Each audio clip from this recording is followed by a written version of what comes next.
माटी भितर थिबा केतोटी हानिकारक फिंपी और जीवाणु फसलर क्षति पर्याप्त परिमाण में करिथांती। सेई माने ही बहु प्रकार फसलर रोग आक्रमणर कारक हुଅନ୍ତି।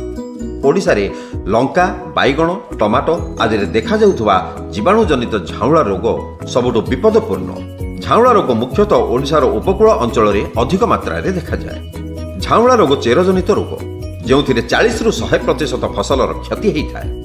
राल्स्टनिया सोलानासिरम नामक एक जीवाणु एई रोगर कारक। एहीपरि एक निश्चित क्षति सुधारिबा पई एई रोगर निराकरण व्यवस्था निहाती आवश्यक। एही अनिष्टकारी जीवाणु गछर चेरमूल रे प्रवेश करी झाउला रोग सृष्टि करिथांती। एही रोगरे आक्रांत गछ संपूर्ण भाव में झाउली जाए।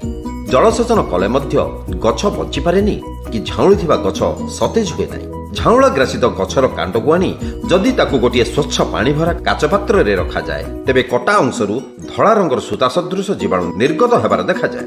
एही साधारण परीक्षा द्वारा जने चाषी जीवाणु जनित झाउला रोग को चिन्हि पारे। एही भयानक रोगरु फसल को रक्षा करिया पई केतोटी परिचालना करिबाकू पड़िथाय।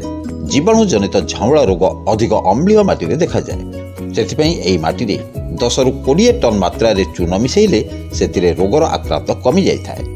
झाउला प्रतिरोधक किसम गुड़िक जेपरिक आर्का रक्षक बा आर्का सम्राट इत्यादि व्यवहार करने उचित हुए। ता छड़ा कलमी चारा व्यवहार करी एही रोगरु संपूर्ण भाव में मुक्ति पाई हब। कारण कलमीकरण रे जंगली बाइगणर चेर भाग गुड़िक व्यवहार करा जाउथबारु सेगुड़िक झाउला रोग मुक्त रुहंती। रोगर प्रारंभिक अवस्था रे स्टेप्टोसाइक्लिन द्रवण गछरे सिंचन कले रोगर आक्रांत को मध्य कमा जाई पारिबो।